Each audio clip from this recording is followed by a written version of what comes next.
안녕하세요. 임팩트 스퀘어 도윤명입니다.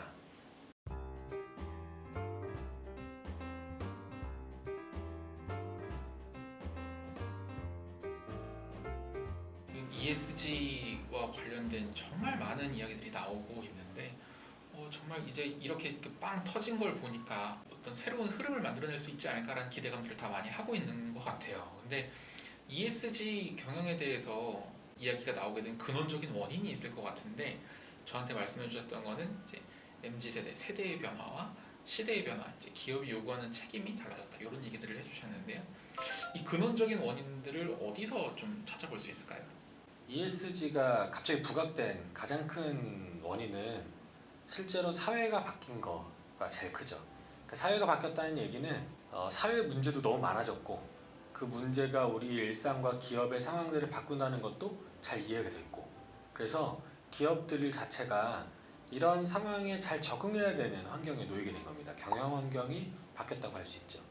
근데 그 경영 환경 중에 또 재밌는 거 하나는 MZ세대가 부각됐기 때문이죠.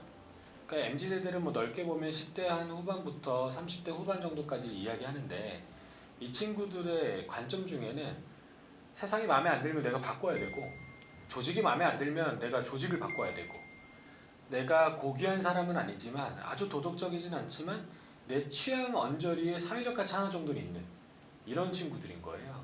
근데 이들이 기업에게 너 왜 이런 거 안 해?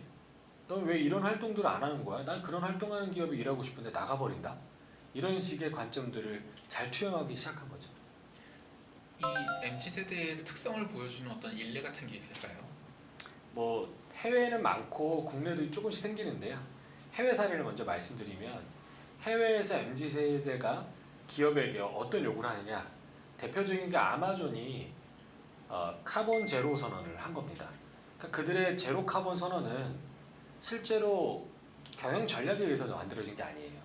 그게 아니라 그 안에 있는 청년 노동조합, 비인가 노동조합이긴 한데 그 청년 노동조합들이 시위를 한 거죠.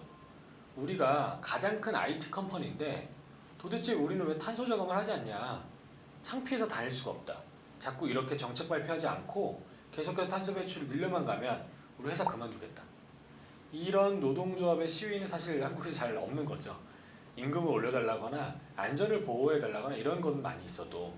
근데 그런 식의 MZ세대의 운동들이 어떻게 보면 제프 베조스라는 경영자를 설득하고 결국에는 아마존이라는 거대 IT 기업이 넷제로, 우리들의 탄소 배출을 제로로 만들겠습니다 라는 선언을 하게 만든 거죠. 국내에서도 최근에 되게 재밌는 일이 있었어요. 카카오에서 게시판에 글이 하나 올라온 겁니다. 굉장히 항의하는 글이었는데요. 그 내용이 뭐였냐면, 왜 복리후생으로 차별하나요? 라는 글이었어요. 그 내용은 복리후생 중에서 아주 고급 리조트 하나의 숙박권을 고성과자에게만 준 겁니다. 추천을 받아갖고. 그래서 복리후생은 공평해야 되는 거 아닙니까? 임금이나 인센티브 차별은 내가 이해하겠는데 열심히 일하고 돈 잘 버는 애들은 줘야지. 근데 복리후생은 공평하게 주셔야죠. 라는 겁니다. 근데 되게 신기한 건 뭐냐면, 대표가 거기에 댓글을 달았어요. 열심히 일하고 성과가 좋은 사람들을 독려하고자 하는 정책이니까 이해를 부탁합니다. 근데 MZ는 이게 이해가 안 되는 거죠. 이 간극이 우리가 임직원으로서의 누려야 되는 권리와 이게 마음에 안 들었을 때, 지금의 상황이 마음에 들지 않았을 때 MZ가 요구하는 이런 특성들을 기성세대가 이해하지 못하는 거예요. 제가 이 이야기를 어제 듣자마자 아주 대기업의 아주 고위 임원께 말씀드렸어요. 이런 일이 있었습니다. 어떠세요? 전혀 이해하지 못하시는 거예요.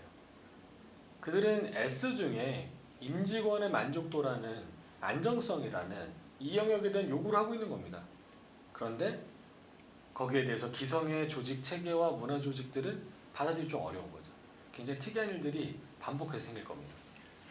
조금 ESG와는 좀 다른 질문일 수 있는데 이런 MZ세대의 출현이라는 것을 어떤 세상의 변화가 시작되었다라는 시그널로 봐도 충분할까요? 정확하게는 MZ가 우리의 기성세대와 사람 자체가 다른 사람은 아니거든요. 근데 그들이 겪어가는 경험이 다르고 세계관이 다르기 때문에 바뀌는 거죠. 저희 아버지가 살았던 어린 시절은 방글라데시 정도의 GDP였고 지금은 프랑스 정도의 GDP를 갖고 있습니다. 한 사람의 인생 한 60년 동안에 방글라데시부터 프랑스까지 경험하게 되는 거죠. 그들의 세계관은 열심히 하면 성장하고 성장하면 더 먹을 게 많아지고 이런 세상, 열심히 노력하지 않은 세상이라면 지금 MZ의 세상은 우리 아버지 세대보다 내가 더 잘 살기가 쉽지 않다라는 판단. 그래서 현실 속에서 안주하되 이 현실을 충분히 행복하게 지낼 수 있는 그런 소확행들을 추구하고 또 툰베리가 이런 요청을 하잖아요. 툰베리 물론 MZ는 아닙니다만 그 다음 세대입니다만 우리가 살 세상인데 당신들이 이래라 저래라 하지 마세요. 30년 뒤의 환경은 당신의 문제가 아니라 내 문제입니다. 굉장히 명료한 자기 주장과 문제 해결에 대한 고민을 갖고 있어요. 사상이 요구하는 게 바뀌었고 환경이 바뀌고 경험이 바뀌니까 새로운 세대가 탄생하는 거죠. 그럼 ESG는 이제 투자자의 언어로 이제 시작이 된 거잖아요.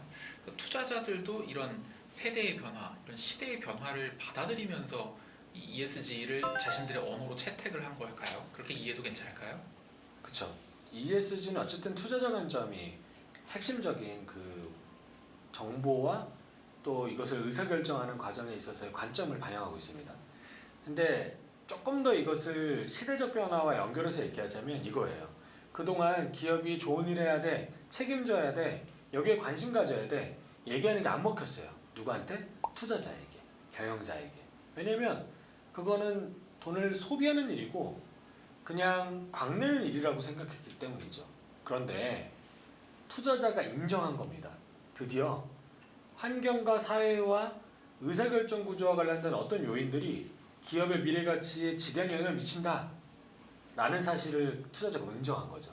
그러니까 그것은 사회 변화를 인정해서 그 사회의 변화가 경영 환경에 영향을 주고 있고 그 경영 환경의 변화가 적응하지 못한 기업에게 위험을, 적응한 기업에게 기회를 줄 거다라고 판단하고 있는 거죠.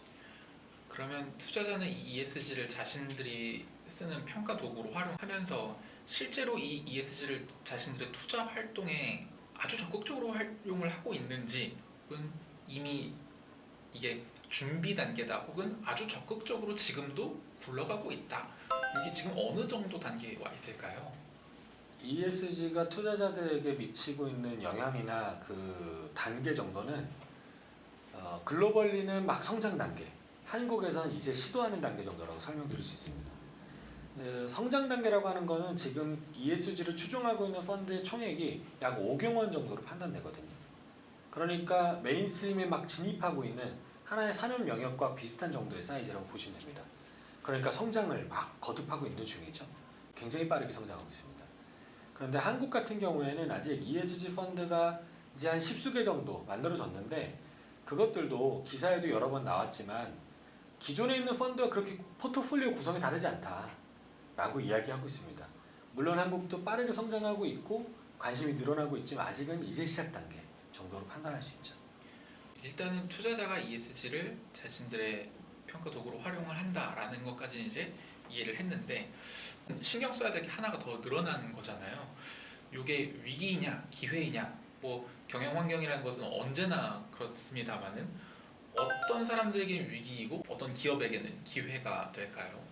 늘 이렇게 경영 환경의 큰 변화는 기업에게 위기가 되기도 하고 기회가 되기도 했죠. ESG라는 건 그런 경영 환경의 변화를 명료하게 보여주는 하나의 사건이자 예시적인 개념이 됩니다.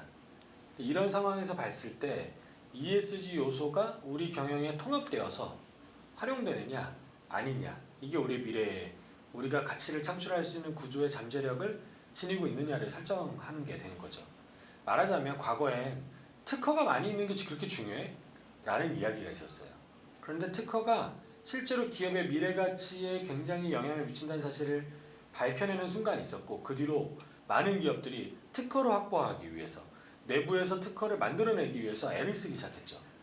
그리고 지금은 모든 대부분의 테크 기업들은 특허는 굉장히 중요한 자산으로 관리하고 있습니다. 그것처럼 환경이나 사회와 관련된 우리 내부의 자산, 그것에 대한 연결성, 전문성, 거기에서 경제적인 가치를 뽑아낼 수 있는 어떤 논리 구조들을 비즈니스에 내재화하는 것, 이게 굉장히 중요한 자산이 될 거라는 거예요. 이 구조가 바뀌는 게 ESG로 맞이하는 위기나 기회를 결정하게 될 겁니다. 그런데 어떤 산업이나 어떤 기업들은 지금의 작금의 ESG 평가 기준에서 태생적으로 아주 내재적으로 이미 결함이 있는 상태에서 이제 평가가 시작되는 곳들이 있을 수 있을 것 같아요. 굴뚝 산업이라든지 뭐 여러 가지 그 기업의 본질 자체가 ESG의 부정적인 요소를 이미 내포하고 있는 상태인 거죠. 이런 경우에는 변화가 굉장히 어려운 상황인 거잖아요. 이런 기업들이 지금 상당히 많이 있을 것 같은데 이런 기업들은 어떤 방식으로 혹은 어떤 레벨에서 그리고 이 변화를 어떤 수준으로 받아들여야 할까요?